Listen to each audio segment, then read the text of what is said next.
За одоо бүгдээрээ only болон alone гэдэг ийм хоёр үг сурыг. Only гэдэг нь зөвхөн гэсэн үг. Alone гэдэг нь болохоор ганцаараа гэсэн үг. За бас одоо жишээ нь lonely гэдэг үг гэдэг шүү дээ. Lonely гэдэг нь болохоор ганцаардсан, ганцаардах гэсэн үг. Mr. Lonely гэж дуудаг. За тэнгууд only гэдэг нь жишээлбэл only you can do that гэх юм бол зөвхөн чи л тэрийг хийж чаднаа, зөвхөн чи л наадхаа хийж чаднаа гэдэг хүнд ингээд урам өгч болох нь. За тэгэнгүүтээ жишээлбэл одоо би өчигдөр нэг киног ганцаараа үзсэн гэж хэлэх юм бол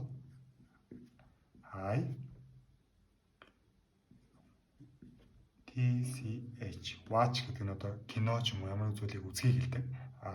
Харах гэдэг нь болохоор see нэг тийш харах бол look гэдэг шүү дээ. Тэгэхээр I watch гэдэг нэр өнгөрсөн цаг болохдоо зүгээр шууд ed-гээ залгаад өнгөрсөн цаг болгонгуудаа watched a movie гэснээр ардлт нь alone гэдэг залхаар би кино үзсэн ганцаараа буюу би кино ганцаараа үзсэн.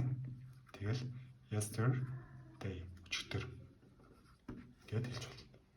За тэнгүүдээ only гэдэг бас одоо only you can do that зөвхөн чи хийж чадна гэдгийг арай өөрөөр хэлэх юм бол ингэж хэлж болно. You are тэнгүүдээ the гэдэг нь цонын гац үгний зүйлийн урд хэрэгэлдэг шүү дээ. The only гэх юм бол цорын ганц гингүүдээ the only person